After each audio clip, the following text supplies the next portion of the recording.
Salut à tous, j'espère que vous allez bien.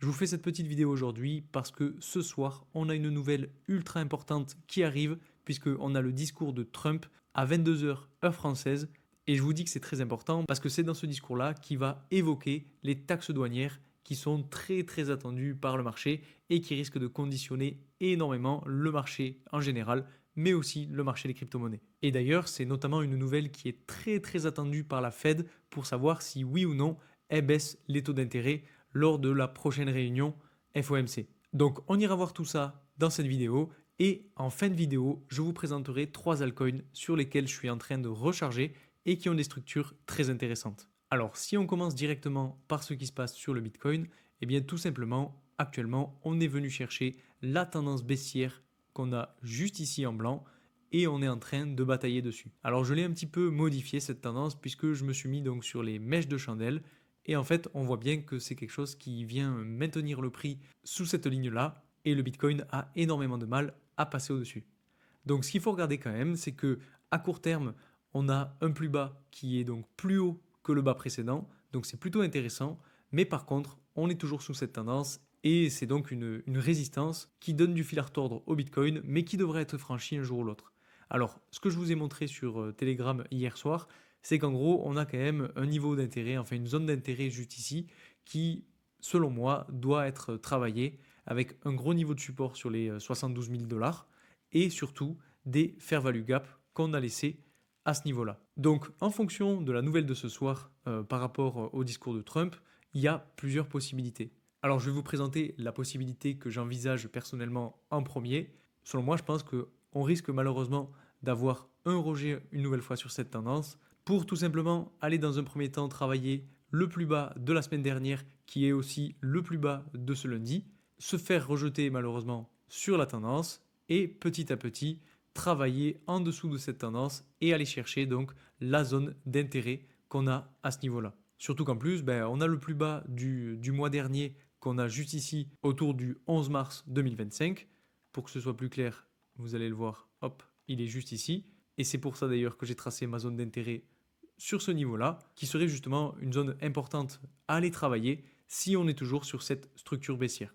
Parce que pour l'instant, oui, on est encore sur une structure baissière, mais le seul point qui me fait dire que ça y est, on peut pourquoi pas avoir un signal un petit peu plus positif, c'est le fait qu'on soit venu faire un point bas juste ici, plus haut que le précédent point bas. Mais bon, je pense personnellement que c'est tout simplement un piège acheteur pour tout simplement faire acheter les gens à ce niveau-là. Peut-être qu'on risque de faire une petite cassure à la hausse de la tendance baissière pour piéger encore plus de monde. Pourquoi pas même aller chercher un petit peu plus haut l'ancien plus haut justement de la semaine dernière et ensuite tout simplement continuer de corriger.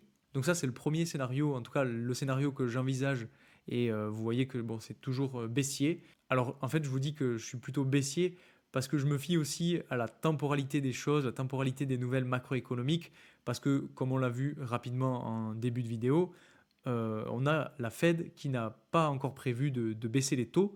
Et là, lors de la prochaine réunion, donc le 7 mai 2025, on n'a pas non plus un pourcentage du consensus qui voit une baisse des taux. On serait plus sur une stagnation pour finalement baisser les taux lors de la réunion suivante, celle du 18 juin 2025. Là, on voit bien que le consensus, cette fois-ci, est majoritaire sur une baisse des taux. Et c'est pour ça, justement, que je vous dis que je pense que la correction n'est malheureusement pas terminée. On risque d'avoir encore ce type de phase baissière qui dure encore et encore pour aller chercher le support, poser un réel bottom là-dessus, et vous connaissez ensuite casser la tendance baissière. Et honnêtement, je pense que la cassure justement de cette tendance baissière pourrait être corrélée avec des nouvelles macroéconomiques positives et un regain d'intérêt pour le Bitcoin et les crypto-monnaies de la part des investisseurs. Après, deuxième point assez intéressant quand même à souligner sur Bitcoin, c'est que au-delà du fait qu'on ait fait un plus bas plus haut que le précédent, on a aussi le RSI qui est reparti sur une tendance haussière. Donc on a cassé la tendance baissière juste ici, on est en fait venu la retester, on a rebondi dessus. Donc ça c'est généralement pas trop mauvais signe quand même, même si on est toujours sur le milieu du RSI, on est autour de 40, 50. Donc on est dans une zone d'indécision, on va dire, tout comme sur Bitcoin d'ailleurs, qui est en train de batailler avec sa tendance baissière. Donc pour ce qui est du court terme, on va se mettre sur des chandelles de 4 heures pour essayer de voir les choses. Donc vous voyez qu'on a bien cette tendance baissière juste ici. On a pourquoi pas un fair value gap à ce niveau-là qui pourrait permettre justement au prix de sortir de la tendance baissière, aller chercher ce niveau-là autour des 87 000 $, faire croire aux acheteurs que ça y est, c'est reparti, piéger tout le monde, aller chercher des liquidations et continuer la tendance baissière. Et je pense que ce qui va être décisif sur cette structure haussière qu'on a juste ici, alors attendez, je vais enlever les fair value gap et les bornes.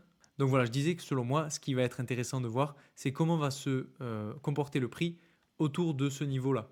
Parce que si on a un prix qui retourne chercher ce niveau-là, qui passe en dessous, bah là pour le coup, on pourra dire qu'on sera reparti sur une tendance baissière et qu'on aura une continuation de la tendance baissière à plus long terme.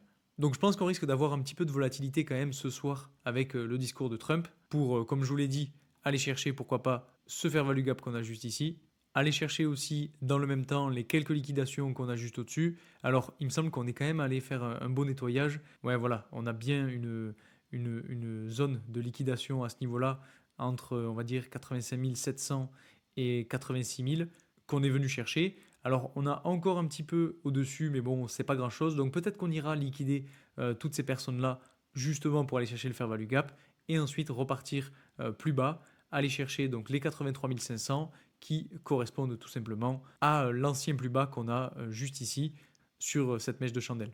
Donc ça, c'était pour le premier scénario, on va dire le scénario le plus baissier, mais que malheureusement, je pense qui est le plus probable.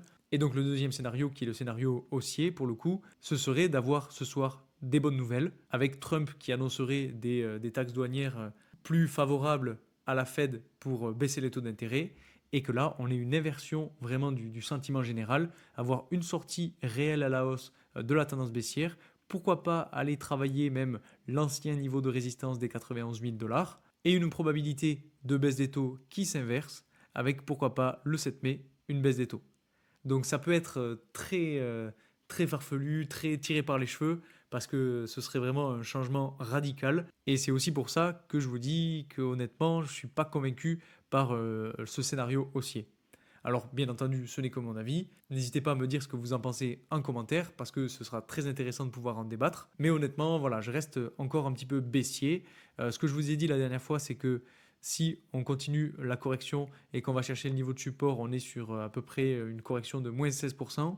Donc il va falloir tenir le coup. Ça va être dur, je pense que si on arrive jusqu'ici, il y a beaucoup de personnes qui vont capituler, beaucoup de personnes qui vont appeler au bear market, qui vont dire que ça y est, c'est fini, le Bitcoin est en train de partir. Et c'est justement à ce moment-là, quand on a beaucoup de personnes et une majorité de personnes qui pensent ça, eh ben, qu'on arrive à repartir à la hausse. Donc moi honnêtement, j'attends avec impatience ce moment-là. Déjà, on est en train de voir pas mal de monde dire ce genre de choses. Donc c'est plutôt bon signe, j'ai envie de dire. Je pense qu'il faut avoir la lucidité de pouvoir aller à l'inverse de ce que pense la masse et à se fier tout simplement à des données techniques, des données macroéconomiques, puisque au final, c'est quand même ça qui drive le marché.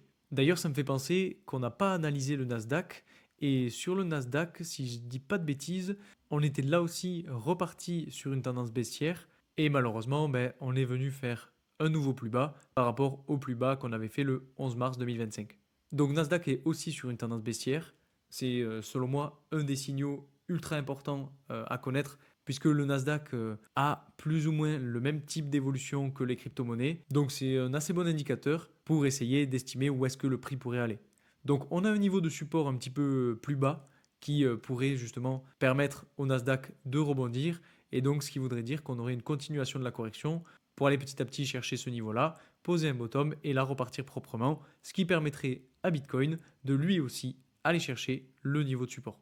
Donc on n'en est pas encore là pour l'instant, mais c'est un scénario qu'il ne faut pas négliger. Si on s'intéresse maintenant à ce qui est en train de se passer sur Ethereum, là pour le coup, comme je vous l'ai dit hier sur Telegram, on a quelque chose qui est peut-être un petit peu plus intéressant que sur Bitcoin, parce qu'en fait on est venu chercher le niveau de support qu'on a juste ici à 2 reprises, et donc on serait potentiellement en train de faire une espèce de W avec un double bottom sur ce niveau de support qui permettrait de justement poser quelque chose d'assez propre pour avoir une inversion de tendance. Alors honnêtement, je pense que c'est pas confirmé parce que on n'est quand même pas allé chercher le plus bas qu'on avait laissé juste ici.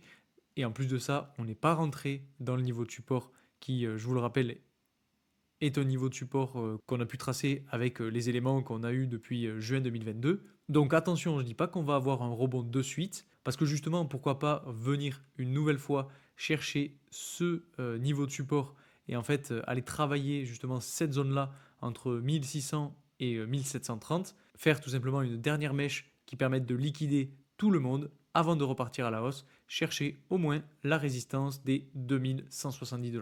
Et ce qu'il faut aussi regarder sur Ethereum, c'est le RSI en journalier, puisque de la même façon que pour Bitcoin, on a réussi à casser la tendance baissière à la hausse. On est allé faire un tour dans les zones de survente. Alors, c'était pas flagrant, mais on y est passé. Et là, petit à petit, on est en train de remonter la pente. Donc, on a un RSI qui repart petit à petit à la hausse. On n'est pas sur une tendance haussière flagrante. Et on a Ethereum qui, là non plus, n'est pas sur une tendance haussière, mais qui est plutôt sur une stagnation, une phase de stagnation, de latéralisation. Et si on arrive justement à latéraliser un petit peu dans ce canal un petit moment pour pourquoi pas poser un bottom proprement, faire une phase d'accumulation comme la phase qu'on a faite précédemment, par exemple celle qu'on a faite à ce niveau-là, et bien ensuite on pourra repartir tranquillement. Donc ça c'est quelque chose qu'on voit souvent, ce type de structure, c'est-à-dire une phase de correction, une phase de latéralisation, on pose un bottom et ensuite on repart. Donc là on a eu notre phase de correction, on peut avoir ensuite une latéralisation, un bottom et on repart petit à petit.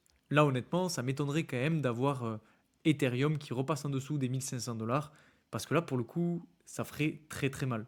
Là, honnêtement, on a déjà un RSI qui est bien bas et si on retombe sous les 1500 $, bah là, ça peut commencer à être assez tendu. Enfin bref, tant qu'on a ce niveau de support, j'ai envie de dire tout va bien. Je pense qu'on risque de passer en dessous pour liquider en fait la plupart des longues qui sont en train de se positionner à ce niveau-là. Donc c'est pour ça que je vous dis attention avec les leviers parce que vous pouvez très vite vous faire chasser. Et personnellement, moi, quand je vous dis que je réinvestis sur des altcoins, je réinvestis en spot. Et donc justement, en parlant de ça, je vais vous montrer les 3 crypto-monnaies sur lesquelles je suis en train de recharger en ce moment et sur lesquelles en fait j'ai déjà rechargé. Ah oui, et juste avant, je voulais quand même vous parler du Rune parce que sur le Rune, pour l'instant, en fait, on a le scénario qui est en train de se réaliser assez proprement. On est sur le niveau de support, on est en train de latéraliser tout simplement, de faire une phase d'accumulation sur ce niveau de support et tout se passe comme prévu. Donc pour l'instant, j'ai envie de dire tout va bien sur ce jeton. Je pense que c'est quand même une belle opportunité pour réinvestir. C'est ce que j'ai fait personnellement. C'est aussi ce que je vous ai déjà présenté. Et vous voyez que je vous avais déjà montré aussi le scénario d'évolution. Alors j'avais fait l'analyse sur de l'hebdomadaire, donc là pour le coup c'est pas très propre. Mais en gros on a bien ce scénario qui est en train de se réaliser, donc pour l'instant tout se passe comme prévu. Rapidement, si on regarde sur le Hondo, on a un petit peu la même chose, c'est-à-dire que bon là c'est pas non plus hyper propre, mais en gros je vous avais dit qu'on aurait une potentielle phase d'accumulation. Pour le coup on est en train d'avoir cette phase d'accumulation, faut pas qu'on descende trop bas parce que sinon le scénario risque d'être biaisé. On est toujours plus ou moins sur la tendance haussière. Si on retourne chercher le niveau de support, là pour le coup, peut-être qu'il faudra décaler les choses. Si on regarde, pourquoi pas avoir quelque chose comme ça plutôt et décaler l'évolution dans ce sens-là. Donc pour l'instant, je vais le laisser comme ça. On va voir ce que ça va donner. Maintenant, même si on va chercher le niveau de support qu'on a juste ici, ce ne sera pas non plus la fin du monde pour Rondo parce que quand on prend du recul, on est toujours sur une tendance haussière et je trouve que cet altcoin performe très très bien par rapport aux autres. En plus de ça, quand on regarde le RSI, on voit que la tendance baissière est terminée. On est reparti sur une tendance plutôt haussière. Donc c'est plutôt bon signe. On a une divergence cette fois-ci qui est assez effective puisque on a un prix qui évolue à la baisse et un RSI qui évolue à la hausse. Et généralement, c'est très bon signe. Donc pour le coup, Hondo, j'ai déjà rechargé dessus, mais ça ne fait pas partie des crypto-monnaies que je voulais vous présenter aujourd'hui. La première crypto-monnaie que je voulais vous présenter aujourd'hui, c'est Maple. Alors pourquoi je vous dis que j'ai rechargé dessus? Tout simplement parce qu'on est venu chercher un niveau de support ultra intéressant qui a supporté le prix à énormément de reprises. Je ne vais pas toutes vous les citer, mais vous voyez très bien, on a 2 touches ici, quasiment 2 touches ici, pareil ici, ici, et une dernière fois ici. Donc c'est très propre, on est vraiment en train de se faire supporter par ce support-là, justement, et je pense que c'est une très belle zone d'achat si vous voulez rentrer sur le projet. Parce que ça fait très longtemps qu'on n'est pas passé en dessous, et à chaque fois qu'on va chercher ce niveau-là, eh bien on a du rebond. Donc voilà pourquoi j'ai rechargé sur cette crypto. Ensuite, le second altcoin que je voulais vous présenter, c'est le SUI, parce que là, pour le coup, c'est vraiment très très propre. On est venu chercher en fait un niveau de support ultra intéressant qu'on peut matérialiser comme ceci. Je vais peut-être même mettre un canal latéral pour que ce soit plus clair. Voilà, quelque chose à peu près comme ça, peut-être que... Bon voilà, en gros, quelque chose comme ça. Et en fait, on voit très bien que le prix du SUI retourne chercher un ancien niveau de résistance, en tout cas un ancien niveau qui a fait batailler le prix à la fin d'année dernière, et c'est plutôt très bon signe. Et si on trace les Fibonacci depuis le point bas jusqu'au point haut, on voit qu'on est... Alors, je vais vous le mettre juste ici pour que ce soit plus clair. On voit qu'on est vraiment sur les 0,618, enfin un petit peu en dessous, mais en gros entre les 0,618 et les 0,786 de Fibonacci sur le niveau de support. Donc ça peut être un très très bon point d'entrée. Surtout qu'en plus, autre chose qui est assez intéressant, hein, c'est qu'on est venu faire un point bas juste ici, et en fait on est, pourquoi pas, reparti sur une tendance haussière, puisqu'on a un point bas juste ici qui est plus haut que le bas précédent. Et en plus de ça, on a des hauts qui sont eux aussi de plus en plus hauts. Donc c'est assez bon signe et ça ne m'étonnerait pas qu'on vienne casser très rapidement la tendance baissière qu'on fait depuis maintenant début janvier 2025. Donc voilà pour le SUI, c'est un petit peu la crypto-monnaie que je suis de très très près en ce moment, sur laquelle j'ai rechargé. Et la dernière crypto-monnaie, c'est le STX. Et tout simplement parce que là aussi, on est retourné chercher un niveau de support ultra important. On a un RSI qui est très beau là aussi, on est allé chercher des zones de survente. On change de tendance, vous voyez, on a une tendance baissière, on va chercher les zones de survente, on repart en tendance haussière. Divergence par rapport au prix qui est toujours sur une tendance baissière. Et selon moi, on est en train petit à petit sur le Stax de poser un bottom. Là, pour le coup, on a un petit peu la même chose que sur SUI, c'est-à-dire que, attendez, je vais zoomer pour que ce soit plus clair, mais en gros, on a fait une belle mèche pour aller chercher des liquidations à ce niveau-là autour du 10 mars. Et là, pour le coup, on n'est pas retourné en dessous, on est plus sur un point bas plus haut que le bas précédent. Donc c'est plutôt bon signe et ça montre que, pourquoi pas, on serait en train de rentrer dans une phase latérale et même dans un potentiel bas de marché. Donc c'est plutôt intéressant et c'est ce qui me fait dire qu'on pourrait avoir un retournement de tendance dans pas si longtemps et c'est pour ça que je suis venu réinvestir dessus.